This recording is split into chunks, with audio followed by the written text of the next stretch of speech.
Good afternoon, everyone. I'm Elizabeth George, Director of Member Engagement and Chapter Development with the American Guild of Organists. And I'm very pleased to welcome you to today's webinar, Musicians and Clergy Working Collaboratively.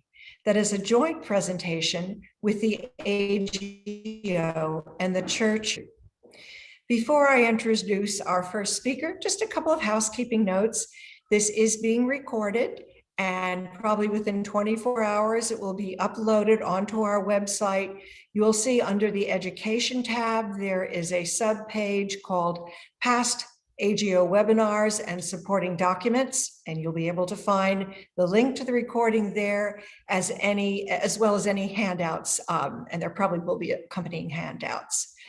Also, you are muted, but we do want to hear from you.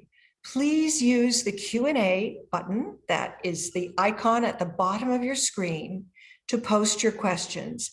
Don't use the chat box. We prefer for you to use Q&A. And that way, if we are unable to answer all of your questions, we can do so after this ends, and that also will be uploaded as a supporting document with the presentation. So without further ado, it gives me great pleasure to introduce to you the Executive Director of the Church Music Institute, Dr. Charlotte Kroeker. Thank you, Elizabeth, for your generosity in facilitating this joint presentation with the Church Music Institute. And thanks also to Eric Burke, Eileen Hunt, and Eileen Gunther, who have spent time delightfully contemplating and planning how this time today might be well spent.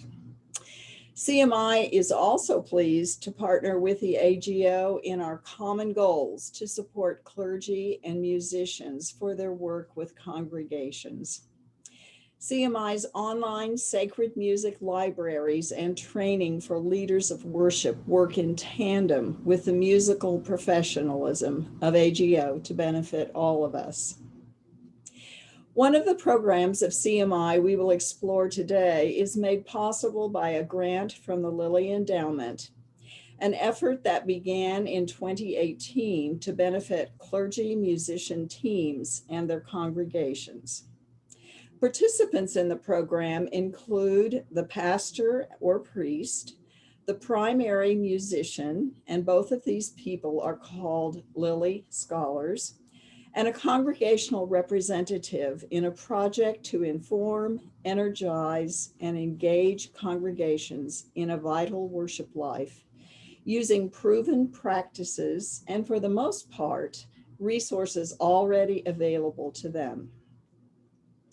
As Peter Marty would describe them, the Lilly Scholars want to learn from others and have a teachable spirit, a thirst for growing virtue, and a lifelong eagerness for feedback. The structure of the program consists of a year that begins with a music and Christian worship course, monthly peer learning groups with other teams, includes a project each team implements in their congregation with the congregational representative, and a congregational song course. The courses, designed by Reverend Dr. Paul Westermeyer, are offered through Bright Divinity School, either for credit or audit, and funding is provided for all expenses, as well as a grant to the congregation for their project. The outcomes are an education in the theology, history, and practice of church music, acquisition of a common shared language for the clergy and musicians, skills to integrate music in liturgy, and invigoration of congregational worship through education and use of gifts within the congregation itself. Today, we will see 3 teams from the 2018-19 cohort who finished projects that continue to benefit their congregations. 4 teams from the 2020-2021 cohort have only just begun. What all these scholars have in common is their fine training, their curiosity for interdisciplinary work, their commitment to congregational worship, and their servant leader hearts for ministry. If you would like to join them for the congregational song course this summer or apply for the next cohort, visit us at churchmusicinstitute.org. And now I'd like to introduce you to the people who make up the Lilly Scholars at the Church Music Institute, who are musicians and clergy working collaboratively. Here they are in their own voices and from their own contexts. Remember that if you have questions as you watch, you can use the Q&A function to ask them. Our first is Reverend Dr. James Hayner and Dr. Sam Etherton, who worked together at Zion Lutheran Church in Dallas, Texas. Their congregational representatives were Dr. Todd and Becky Bauman.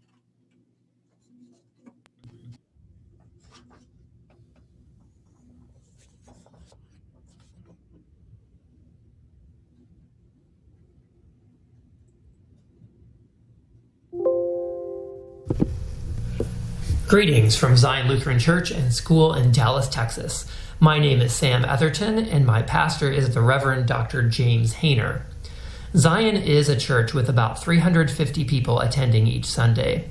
It has a preschool through 8th grade day school with about 270 students, and it operates in the Lutheran tradition of a strong partnership between church and school. The minister of music teaches music in the school, and all students in the school are in a choir. The school children are also in weekly chapel services that use the liturgies and hymns from our church hymnal, Lutheran Service Book. In these ways, the school children learn how to worship in a way that is distinctly Lutheran.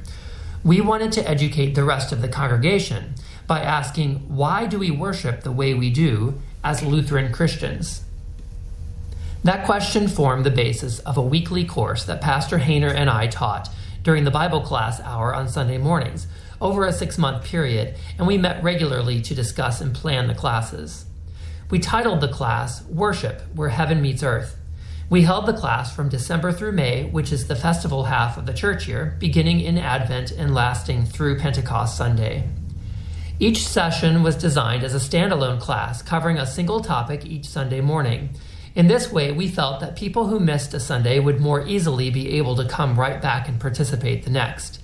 Pastor Hayner and I designed the content for each class, and we provided a handout each week with an outline of the study for that particular day.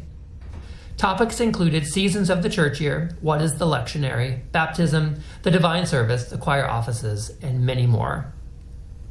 One of our goals for each class was to elicit participation from those in attendance, whether it was open discussion, people asking questions, singing, or sharing of experiences and memories. Each class began and ended with the congregation singing either a hymn or a part of the liturgy we wanted to highlight. We also spoke prayers together and allowed plenty of time for questions and discussion. Another goal of our class was for our people to become more familiar with our worship book, Lutheran Service Book. To this end, we purchased and gave away more than 60 copies to individuals and families for their personal use and study.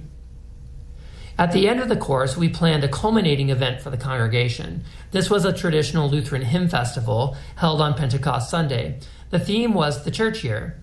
The hymns and choral anthems, along with the meditations written by Pastor Hayner, took the congregation on a journey through the life of Christ, from Advent through the festivals of Ascension and Pentecost. This time of singing, meditation, and fellowship was a satisfying conclusion to our 6 months of studying why we worship the way we do. We felt that our congregation participated well in the program, and they benefited from seeing pastor and musician working in tandem for the good of their people. Reverend Lisa Musser and Glenn Stroh formed the initial team at St. Michael and All Angels in Dallas, Texas, an Episcopal church, a large Episcopal church in Dallas. I was privileged to serve as the organist for this project after there was a staff change. Although Glenn Stroh continued with this project, he was wonderful at writing the bulletin notes for the congregation, which they appreciated very much. The congregational representative for this project was Roland Anderson.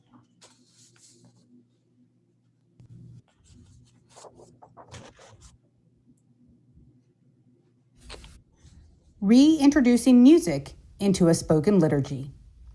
The 7:30 a.m. liturgy at St. Michael and All Angels was a spoken service for 2 decades. The small but faithful congregation wanted music to return. The congregation valued their quiet, reverent service, so it was important to introduce music slowly and in ways that would not violate the respectful solemnity they treasured. To begin, hymn-based organ preludes, communion music, and postludes were added with an eye toward re-engaging their auditory memories of hymns. After 9 months, a meeting yielded consensus. The congregation wanted to continue music, and the singing of the doxology was added. When the singing of the doxology was successful, they wanted to sing more and believed they could sing familiar hymns. But what was familiar? A survey of 100 tuneful hymns determined which were familiar, somewhat familiar, or not familiar, from which a top 30 emerged. Organ preludes and postludes based on these tunes were included in the service with the singing of these hymns, along with information about the hymns and their connection to the scriptures and liturgy in the service bulletin.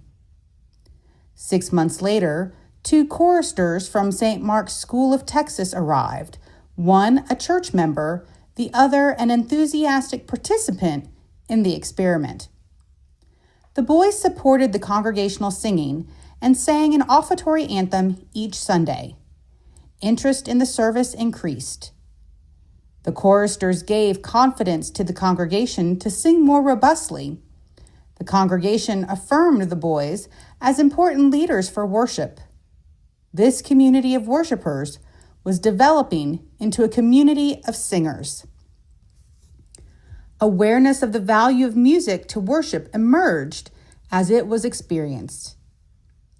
The congregation named the important pieces of music: the organ, the choristers who assisted hymn singing and added choral anthems, and congregants noted the natural addition of music to their service. The bulletin notes were an important part of education about what was happening. An unexpected result. Now that the congregation knew its role in worship, they wanted skills and education in order to do it better.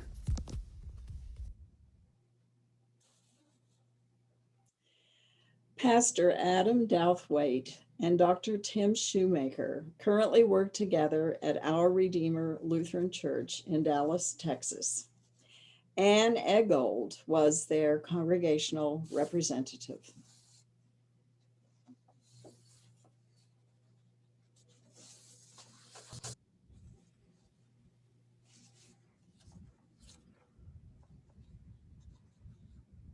Our Redeemer Lutheran is both a church and a school in Dallas, Texas. The church was founded in 1941 and has run a day school for over 50 years. The school currently serves approximately 150 students in pre-K through 6th grade. The church holds 2 services and Bible classes on Sundays and has an average attendance, pre-COVID, of around 250 people. For most of our history, the school has been an integral part of the church's mission. In the past decades, the two started to drift apart. Our Lily Project sought to bring the two closer together through the renewed use of Lutheran liturgy and hymnody in our day school. The church participants were Adam Douthwaite, pastor, and Tim Shoemaker, cantor. In the project, Mr. Shoemaker chose and taught all hymns, and liturgical choices were a collaborative decision. For much of the 19th and 20th centuries, Lutheran schools were primarily for the children of member families of Lutheran churches. Music and worship were a central part of the formative experience. Every Lutheran school teacher was required to pass a piano proficiency exam, and every day's activities would include singing hymnody. In recent decades, however, the music training for our Lutheran school teachers has been dropped, and the robust music life has declined. At the same time, our church's congregation saw a revival of liturgical worship and a renewed appreciation for our hymnitic and musical traditions. This renewal in the church left the church and school in very different places. We felt that this was problematic because for Lutherans, and indeed for many denominations, music and liturgy are at the heart of our identity. We sing our faith. To address this issue, we brought our church's hymnal back into our day school. There were 4 teaching areas and 2 main teaching components. The first content component was our service of morning prayer or matins. We worked intentionally to make this our regular liturgy in day school chapels. We also use it several times every month in our Sunday worship. The day school also has a hymn of the month. We teach this hymn to the school and also teach it in Sunday school and in Sunday morning worship. Let's take a look at how we taught those components in the church and the school. In the school's younger grades, we focused at first on teaching matins to the children. As the year progressed, they focused more on learning the new hymn for each month. In 5th and 6th grades, the hymnody was taught as a combination of music and religion class. We looked up Bible verses, learned to sing the hymns with musical phrasing, and asked lots of interesting theological questions. We have a music rotation in our Sunday school. Our hymn of the month was also taught in the Sunday school classroom. This gave us a chance to teach music as religious content. In the chapels themselves, we put this into practice, singing our faith. All grades could participate joyfully in the worship life of the church.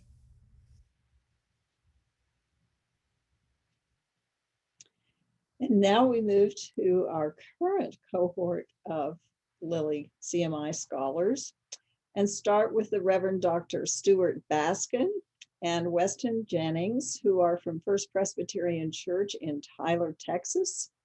Nan Hutchins Bailey is their congregational representative to the project.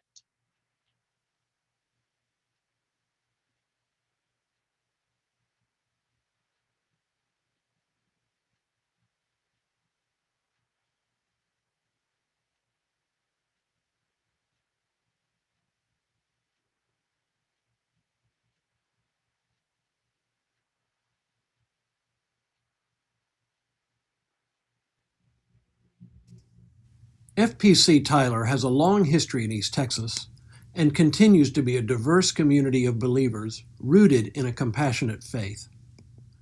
Our church just marked its sesquicentennial anniversary in 2020, and while its physical presence in Tyler has moved a few times through the decades, we are now located in the beautiful Brick Streets Historic District just south of downtown Tyler. Designed by architect Mark Lemon, our current sanctuary was completed in 1950 and shares a remarkable similarity with another design of his, Perkins Chapel at Southern Methodist University in Dallas. With its traditional Georgian architecture, both the interior and the exterior of the FPC sanctuary stand out in this small to medium southern city. Our commitment to tradition does not stop at our walls, though, but rather permeates our worship within and throughout our entire campus. We strive for excellence in worship and music, recognizing the power they have to uplift and sustain our community of faith. In comparison with other churches within the Presbyterian Church USA, we might be described as relatively high church, often with more formal liturgical elements drawn both from our centuries-old Reformed tradition and heritage, as well as other elements from the rich liturgical history of the larger Christian church. We generally follow the Revised Common Lectionary and observe the major liturgical seasons. Our worship benefits from a robust music program anchored by the 80-plus stop Cassavant organ installed in 2000, as well as the sanctuary's wonderful acoustics, which allow choral, instrumental, and congregational music to really resound. Collegiality, mutual respect, and shared goals guide collaboration between the pastor and the director of music here at FPC. For those services which are part of our regular practice, such as the weekly service for the Lord's Day, we have drawn up a clear division of labor, but we do not hesitate to share new ideas with one another which might have a positive impact on the service at hand. For services or events which are less routine, conversations are always the starting point, taking into account our objectives and the needs of the congregation. One example of this is the creation of a new service at 9:30 a.m. on Sundays in the fellowship hall. We recognized a need from several younger families in the congregation for a service which would be at a different time and in a different location than the sanctuary, in order to minimize the risk of spreading COVID to older members of the congregation at the 11 o'clock service in the sanctuary. We needed to determine what was important about this new service and how we could accomplish this in a different space. We are happy to report that this service has been well received and has also spurred new ideas and questions regarding the nature of our services in a post-COVID environment.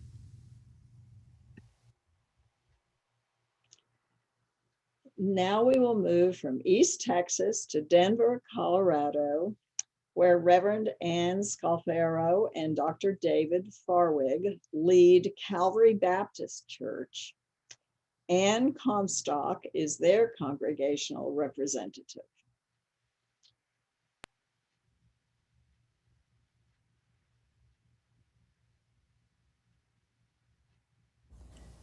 Grace and peace to you. I'm Reverend Ann Scalfaro from Calvary Baptist Church of Denver.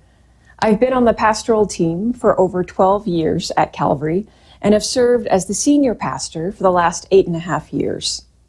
Founded in 1881, Calvary is 140 years old and is located in southeast Denver.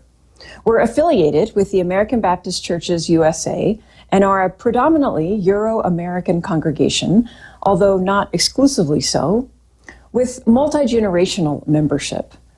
Our vision is to be open to all, closed to none, as we seek to be a Christ-like community that experiences and shares God's love. Beyond worship, our key ministries include serving and housing those experiencing homelessness, sharing a covenant partnership with an African American congregation, being open and affirming of the LGBTQ community, and cultivating relationships and lifelong spiritual growth through small groups. Hello, I'm Dr. David Farwig, and I've been the cantor and director of music at Calvary for the last 3 years. And I'm delighted to be here with you and share how we, the pastoral and music staff, collaborate. Functioning as a team is key to how we work together, especially in worship planning. We meet every week for 2 hours. Our worship planning sessions include discussions on the scripture, seasonal themes, specific music selection, the gifts from lay leadership that we want to utilize in each service, and what we'd like the congregation to walk away with that day from worship, like a challenge, comfort, reassurance, a new way of thinking about things. Without this valuable exchange of ideas, we could limit our understanding of a theme, miss a more nuanced idea, or even create a disjointed worship experience. Also, we give priority to this time, not only to plan worship, but to fellowship, to be together, catching up, sharing the latest, laughing together. This fellowship is an integral part of our chemistry and trust as a team. Our staff and congregation value multiple styles of worship: traditional, contemporary, and creative ritual-based experiences for healing and wholeness, liturgical holidays, and other special services, including an annual shared worship experience on Good Friday with the African American Church with whom we partner. We value our lay musicians, and especially during this pandemic, we've included them extensively in worship. And we've augmented our musical pastoral care by adding a hymn request line accessible on our website and through our YouTube channel, and by sending audio recordings by text messages of hymns like Abide With Me, as a member waits during a loved one's surgery, for example. Our relationship as a staff team is supported by more intentional gatherings and activities too, including bi-weekly staff meetings, staff development sessions where we explore interpersonal relationships, communication, spiritual and other topics, and other group activities. Additionally, we look for opportunities to create new experiences for each other by switching roles, like having a pastor sing the doxology or play the piano for an offertory, and while I might preach or lead a meditation in a service. One of the keys to the relationship that David and I share is our mutual respect for the other's field. He has a strong interest in theology and questions of faith, and explores those in part through participating in small groups, including a weekly prayer and study group that I lead. And I have a musical background and understand aspects of choral preparation and hymnody. This, along with our shared pastoral concern for our congregation and for one another, deeply enhances our ability to create meaningful worship for Calvary.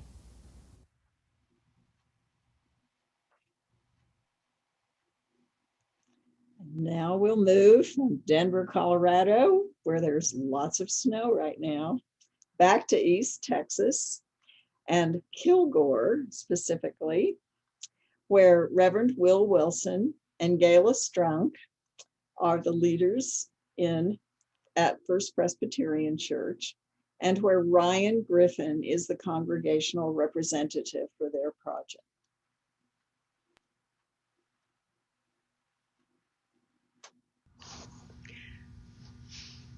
COVID-19. I'm Will Wilson, pastor of First Presbyterian Church since 2018. I'm Gayla Strunk, and I'm the organist choir master at First Presbyterian in Kilgore since 2018.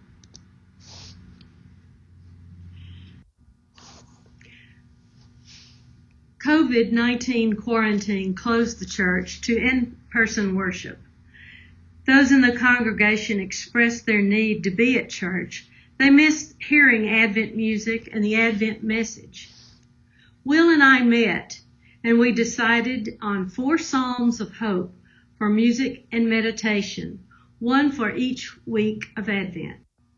The beauty of the Psalms is that they give the people of God the language to express longing and hope for the Emmanuel to come among us in our midst.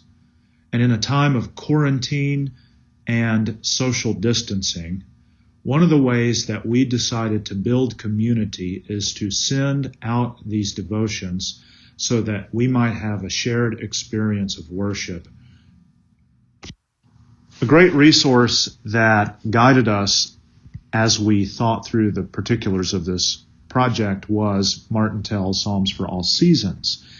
It helped us pick the particular psalms that we used, Psalm 74, 96, 42, and Psalm 24, and it was valuable in helping us figure out which hymns corresponded with the particular psalms that we used.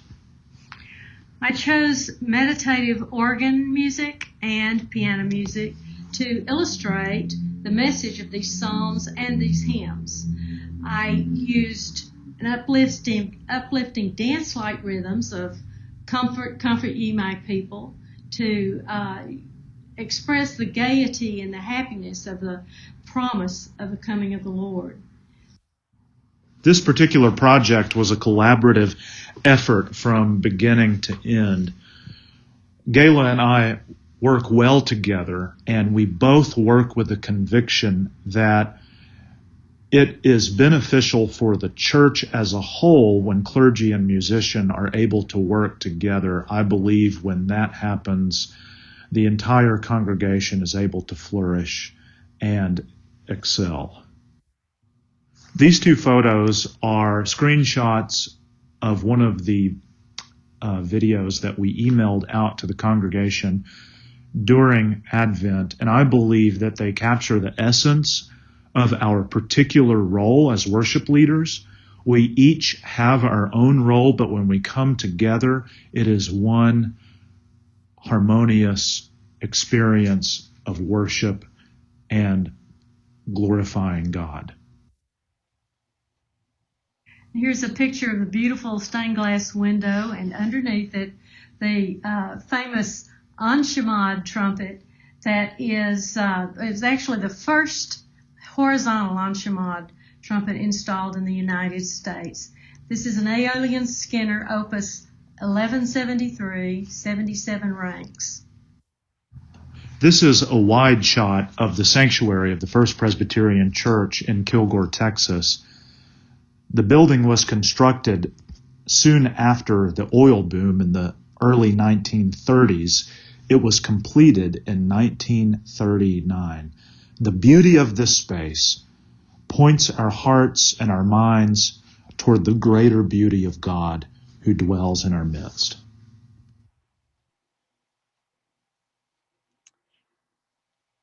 And you will see all of these people in our panel that's just about to begin. And joining us in the panel is the final team who is in the 2021 cohort. They are Reverend Greg Dahl and Dwayne Condon from Norotan Presbyterian in Darien, Connecticut. And Suzanne McGraw is their congregational representative. You'll hear from them as well. Now it's my privilege to introduce my good friend, Dr. Eileen Gunther, who is the former president of the American Guild of Organists and professor emerita of church music at Wesley Seminary, who will facilitate our panel discussion. Thank you very much, Eileen. All yours. Thank you, Charlotte. And Charlotte and I have so much in common. We have sort of concentric circles, really. But our two books, The Sounds of Our Offerings, hers, The Sounds of Our Offerings, Achieving Excellence in Church Music, was really helpful to me when I wrote my book, Rivals or a Team, Clergy-Musician Relations in the 21st Century. So this is a subject that we're both very passionate about. And all of us who've worked on this webinar appreciate the opportunity to engage with our panelists on some subjects that are particularly pertinent to today, some of which have already been addressed a little bit, but maybe we can dig into those a little deeper. The challenges of this last year have been unlike any we have encountered, and I know the creativity of these folks has probably been stretched as all of our creativity has been in this last year. Reverend Scalfaro and Dr. Farwig, can I ask you the first question? How has the pandemic provided opportunities for clergy and musicians to plan worship together in new ways?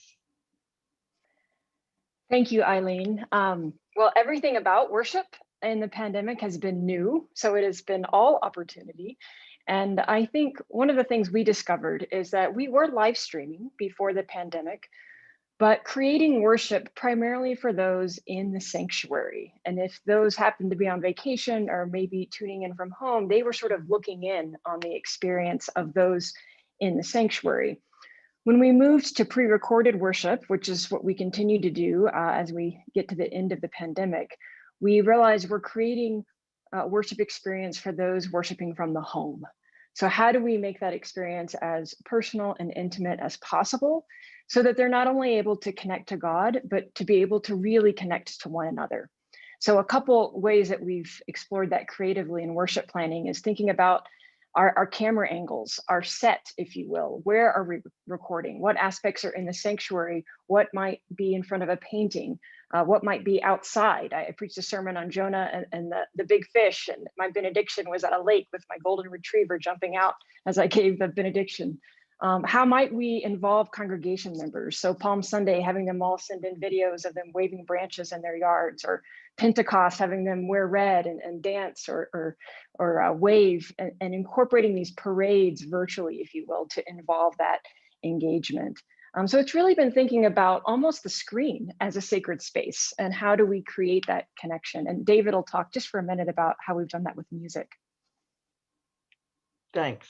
Thanks, Anne. Yes, one of the biggest challenges we faced was losing our choir. Choir was the primary musical source in the live service. Most of the choir is probably over 50, and many of them were not necessarily willing to take the time, or didn't have the time to really dive into the technology of virtual choir production, which is very complex, requires technology that was beyond most of us. So what I was tasked with is creating music that experience that was worshipful and spirit-filled, but yet intimate for this screen space.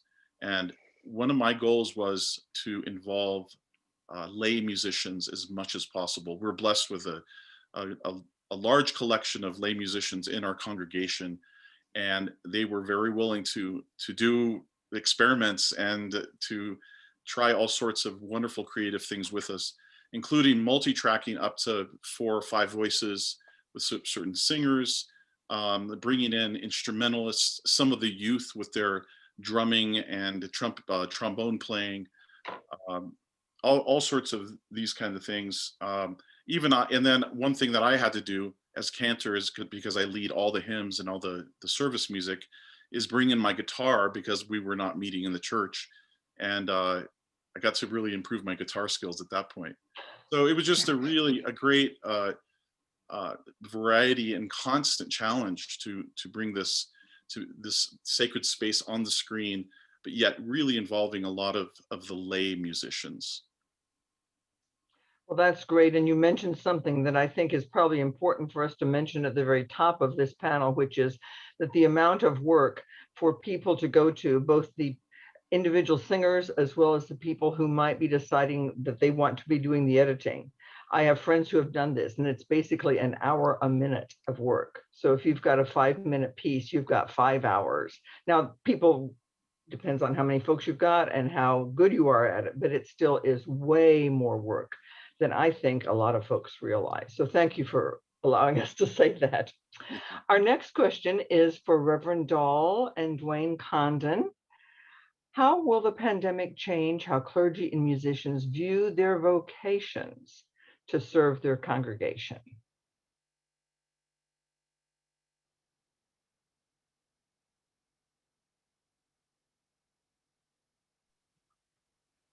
I'll jump in there. I think we have begun to realize that our congregation will no longer simply be made up of those who are going to be attending in person. And there are those who now see themselves as part of our congregation and are communicating to us. In fact, I have in front of me a couple envelopes that I received in the last 2 days from people who have sent in their offerings to us, who are from different parts of the country, who have no connection to the church, who somehow found our church online and have begun worshiping with us. I have another letter from someone who wants to talk to me about our statement of faith, wants to know more about us because he and his family have been worshiping with us online. So we were doing this, we had a virtual service before the pandemic. We had an online service. So there wasn't a huge learning curve for us in that regard in terms of live streaming, but now we're far more cognizant that we do have a virtual audience. And how do we continue to engage them, and how do we continue to minister to them, and how do we continue to serve them? Yeah, I think we're finding out that kind of in general, the church in the broader sense has been dragging its feet in this technology and this opportunity to get the gospel out there, because it's hard to do. It takes an investment of resources and time. And Greg and I are on the same page. It's like this has turned out to be a real silver lining in this pandemic, is that we're reaching out to people that we haven't before, and even our congregants. But we live in an area where these people really like to travel on weekends, or they're heavily involved on sports. But now we're finding that they're still worshiping with us. It's still able to feel like they're part of the church. I just wanted to say one thing that David was talking about, and the intimacy of that. We had an interesting kind of combination of the way our congregants felt about how we were doing it. Some of them didn't want it to be intimate. They wanted to feel like they were in church. So basically all they wanted was a wide shot. of the church. And I think a lot of that came down to the fact that they weren't able to be in the building, and they missed the space. And so they wanted to see as much of the space as possible. But we've done a kind of a combination of that. And Greg and I and the other two pastors, we're in constant conversation about how do we do this? How do we do it better? What do we need to do to really serve the needs and to get the gospel of Jesus out to as many people as we possibly can? Thank you. For our next question, Dr. Baskin and Weston Jennings, I'm wondering if you would talk about what models of clergy-musician working relations have shown particular strength during this time. Weston, you want to go first, or shall I? I'll let you go first. Okay. I think the first thing about our model is, and this is, you can't fake this stuff, is we happen to like each other, and we happen to respect each other's professionalism, knowing that we both bring things to the table that the other doesn't have. But I've got a little bit of musical background, and in his musical training, he's learned some theology. So we have a common language that we can bring to the table. For me, I'm aware that worship without really good music is thin, and so I know I have to rely on a really good quality musician like Weston. We're generationally very different. He's the same age as my older child, but age at a certain point doesn't mean a whole lot. He's got all kinds of skills. I think of him as kind of an old soul. He brings a lot of wisdom to the table. So I think the model is, first of all, we enjoy each other's presence, we like each other, and we respect what the other does, and don't feel like we have to, tell the other what the other has to do very much. Thank you for those many, many kind words. You're certainly too kind. I would echo all of that. There are two things that also put extra pressure on us as we went through COVID and highlighted the way our relationship works and how it functions, and really forced us to re-examine some things. Is that we also had an associate pastor who during that time left us to take on further studies, graduate studies. And so at that point, we had to think really hard about what were they bringing to this as well, and how can we take on those responsibilities in addition to everything else during this time. I really appreciate the fact that when I have a new idea, I can bring it to the table and we can talk through it. There's one instance pre-COVID where we had a service of evensong for Christ the King. And this is something that we hadn't done, but a celebration that I really wanted to highlight in the liturgical year. And between the two of us, with ideas of music and liturgy and bringing this service that is so common in other traditions, bringing this to ours and really talking about how can we make this really instilled in our tradition, as well as just making it a beautiful liturgy filled with music and meaning. So it's really fun to work together and to work through these projects and bring them to fruition with such a wonderful partner. Thank you both. Charlotte, those are echoes of your book, aren't they? Our next question, if Dr. Hayner and Dr. Etherton would tell us about what basic assumptions do successful clergy musician teams bring to the table that serve them well over time?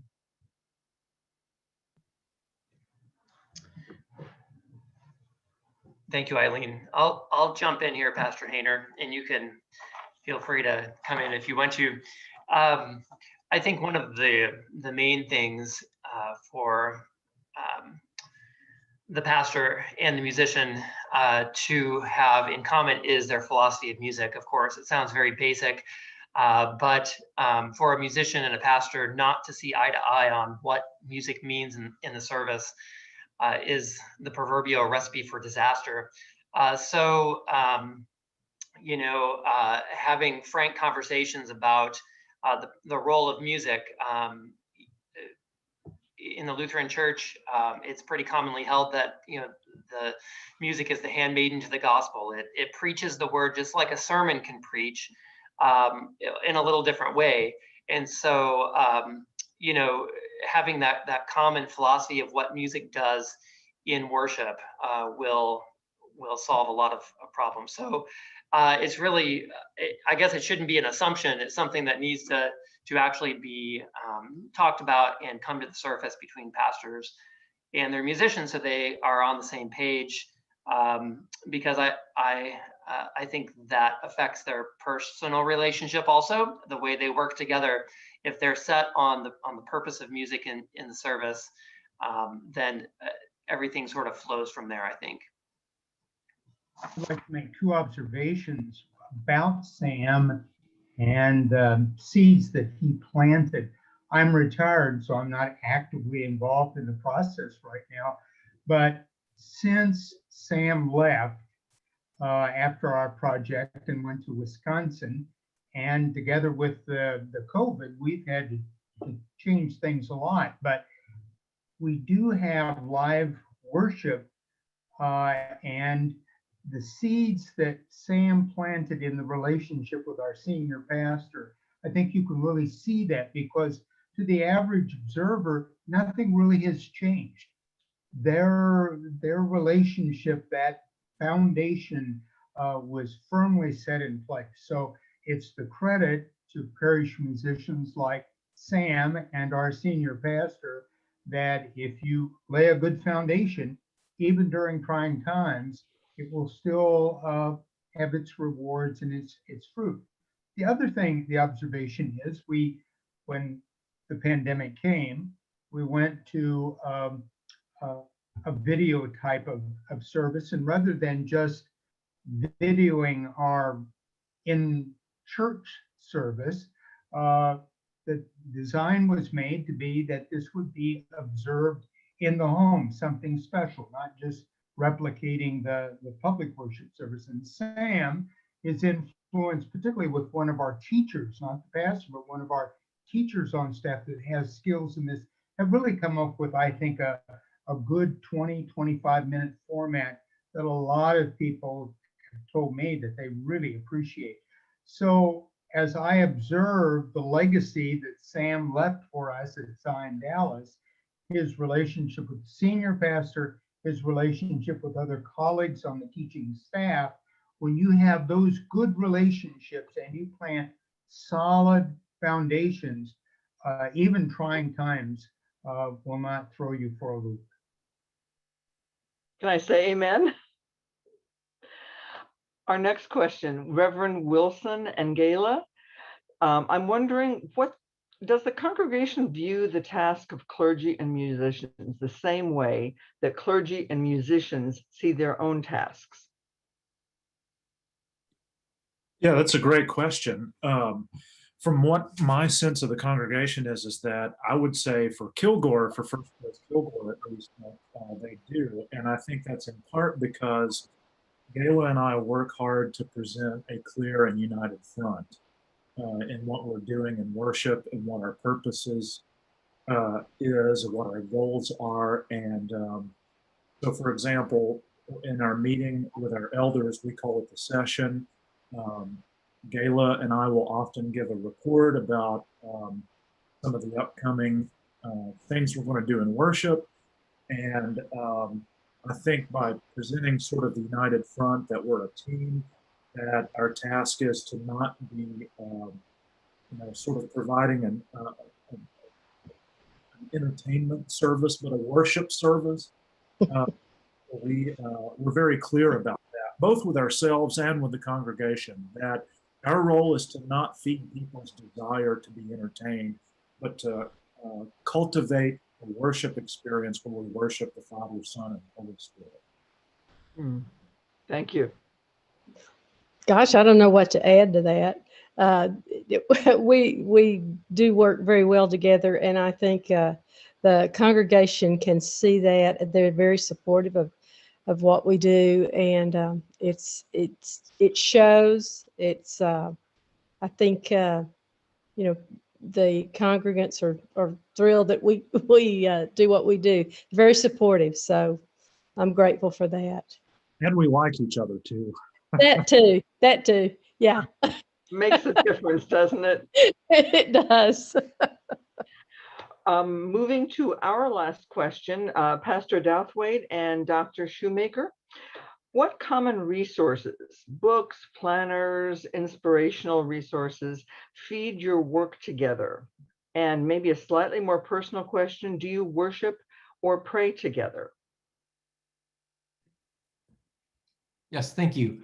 Our short answer is the lectionary, which makes life easy for us. And so I plan music based on the lectionary, and the pastors preach on the lectionary, and it makes things run smoothly. A couple of years ago, we switched from using the Common 3 lectionary to the historic 1-year lectionary. And we found that in that case, all of the propers for the day and the readings are more thematically tight than they were in the 3-year, which made it even simpler. And so I can go into the lectionary for that day and pick music to match. And generally, we don't miss each other in terms of theme for the day. So there's a couple of assumptions there that we're working with. One is that I, as the musician, am going to take the time to go through the scripture readings and make sure that the music does line up with that. And the second is that the pastors will let me know if they're going to pick something that's a little more on the tangent, a little more on the edge of what the theme is for the day, and let me know so that I can rearrange the music. Great. Anything else to add? Something else we also talked about was the length of time that we have been able to work together. It's been about 7.5 to 8 years now, and that really does help. We know each other.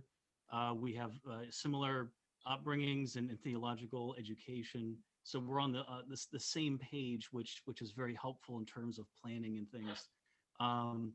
In terms of worshiping and praying together, we do pray together at our weekly staff meeting. That's a very valuable time of coordination and being able to share that time together. Worshiping together, we're usually both in our, he's up in the organ loft and I'm down front. With our midweek services in Lent and Advent, it's a little more intimate, and Tim gets to sit down in the pews and get to hear the sermon, and we're closer to the piano. So I guess that's about the extent of our worship and prayer time together. Well, thanks to each of you. You really are emblematic of a successful team, and I know that you've learned a lot from the program you're in, and all of us, all the 300 some people that are listening, I know have learned something from you and appreciate your time of sharing here. So thank you very much. And now I think we turn it to Molly and some questions from those who are listening. Is that right? Correct. So we have, just a few questions. So for the panelists, do your churches all have computer or communication staff that help you implementing all of these wonderful programs? Anyone jump in on this?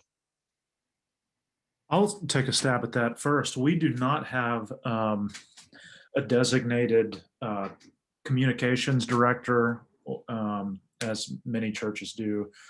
But what we did with the quarantines and the programming stuff that was sort of put on hold because we couldn't gather, we had our director of Christian education, and his job responsibilities shifted to, and 75% of his time was making the videos and doing the edits and he really came through for us on that. And as someone said earlier, I was surprised by how much time is involved in making a very short video. When we were doing our Advent devotions, a 5-minute video could take him 6 or 7 hours to get together and to look well and all of that. So I'm really grateful for his work and his willingness to sort of shift his job so that we could minister to our people. And I feel for the churches who rely on volunteers. And I know that there are volunteers out there who've really stepped up to the plate, but it's been a challenge and an opportunity at the same time. All right. So moving on to the next question, what would you all suggest for enhancing or developing the importance of a shared ministry, this trust and collaboration?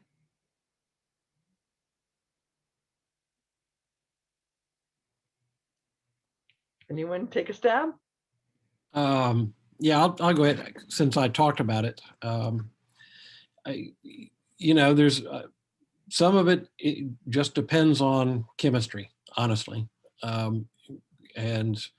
But even beyond chemistry, there surely are ways that clergy and musicians can work together to develop that relationship. But really, they both have to want to make that relationship work, and both have to see the relationship as not only mutually beneficial, but as beneficial and important to the congregation. And if one or the other doesn't see the importance of the quality of that relationship, I think it's probably going to be pretty hard to change the dynamics of it. One practical suggestion I have on that real quick is just to maybe connect on something that's not worship related. So our staff does a lot of spiritual direction together using the Enneagram, and that's just one tool. I mean, there are all kinds of tools you can use, or a book you could read together that nobody's preaching on or no one's preparing music for, just to develop that relationship. So you kind of bring in you bring in a third party, a therapist, you bring in a third tool, like a book or a different resource to connect over. Molly, I've been looking at the questions here. Can I jump in with one that seems to be recurring in this thread here, which is how far ahead do you plan? Because that's like a perennial question. And I think it would be helpful to have your responses, maybe even a bunch of you.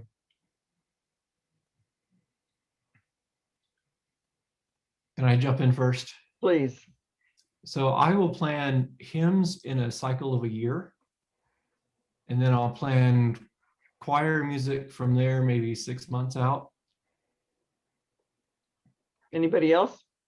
We're running short on time, but I think just spitting out. Yeah, I plan, same as Tim, I usually, in pre-COVID, I planned usually seasonally from the beginning of the program year to Christmas. And then about halfway through that, I planned for the end of through Easter and the end of through Pentecost. But now for worship services, I think we're about a month ahead.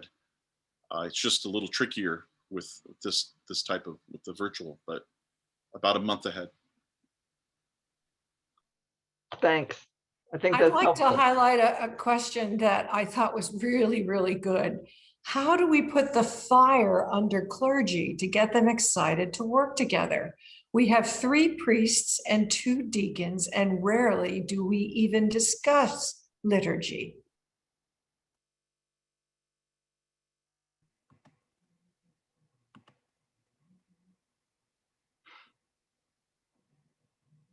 I think I'll jump out there and say, if you feel like you have to light the fire under clergy, it's probably not likely to happen. Just to be perfectly honest. Yeah. I think that's a deeper issue, that there's something major that needs to be addressed. Because at the end of the day, if clergy I'll address it from the clergy end. If clergy don't see musicians as full partners in the enterprise, that's a hard nut to crack. They should have another profession if that's the attitude. They should do something else. This is kind of a commercial for Church Music Institute. This is exactly some of the projects that we're doing, and the whole Lilly Scholar Program is designed to try to get some models out there, and hopefully some other people will pick up on it. And I have a grandson in the seminary right now, and I've already had him one time to Church Music Institute just to make him aware that this world exists. So person by person and program by program, you don't give up on it. You keep working on it. And maybe the other thing is, and Pastor Hayner, I think that you brought up something important, and that is find a shared project to start with, and then let that be and I think Ann Scalfaro kind of alluded to that as well. You find a common project and then use that to build the relationship from. All right, next question. For those who teach hymns and liturgy to students in the school, did you have any pushback from those who think that kids only like contemporary Christian music?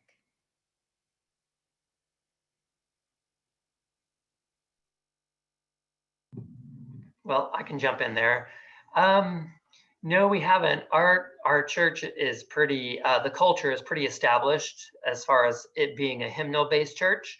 And so we typically use the hymnal as the source for all of our chapel music. And we do a hymn of the week even, and a hymn of the month. So we're teaching in the classrooms a new hymn each week, and then one hymn that we spend a little more time on each month. And just looking back over the past several months, the number of hymns we've gone through, and the kids is just part of what they do. So like I said, it's part of the culture. And so no one really expects anything different. And I know it takes time to develop that culture. It doesn't happen automatically. It just takes, it takes time.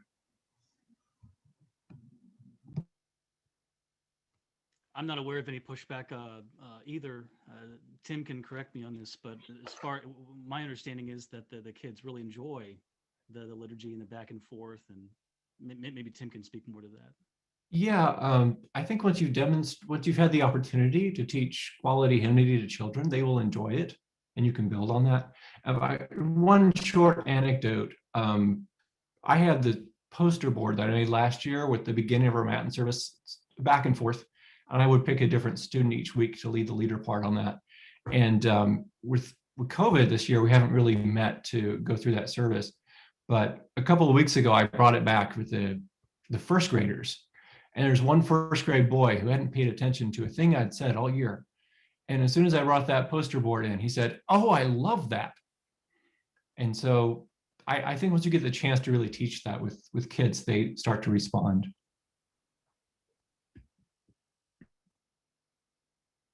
And a next question, we are a diocese of mostly small parishes. We are starting to explore how we might leverage the worship and music talents across the diocese. Do you have any thoughts on how to maximize the success of this?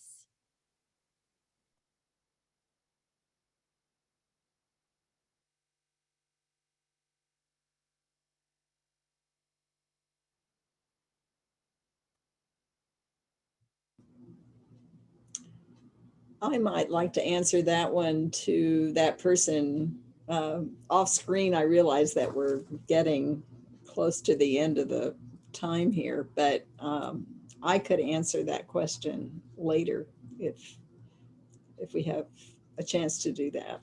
And maybe there will be some others who would have an answer. That might take some time to answer, but I have some ideas.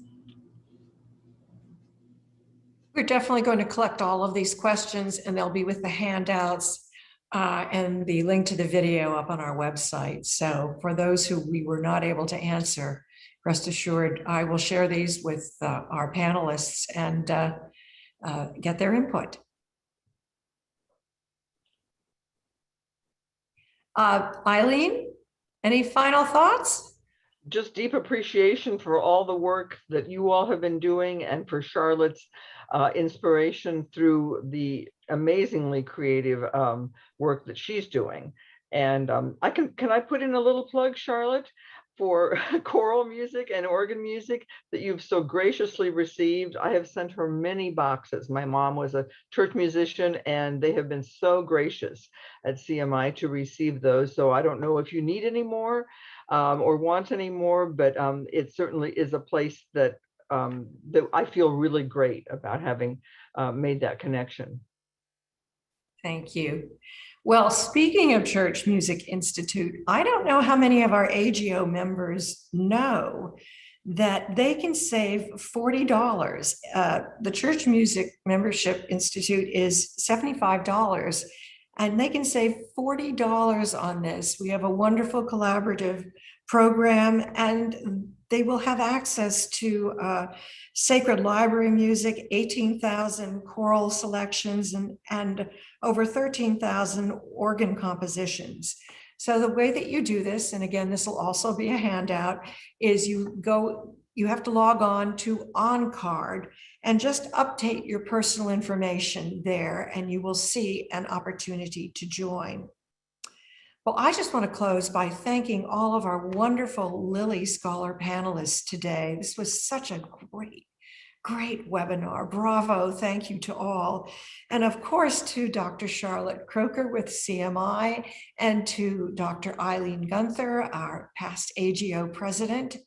And a special thanks to Molly for helping moderate the Q&A. And last, but certainly not least, he has remained behind the scenes, but Eric Burke has done, there he is, has done such an extraordinary job of linking these presentations together that he really does. Thank you for a round of applause. He has really done a wonderful job.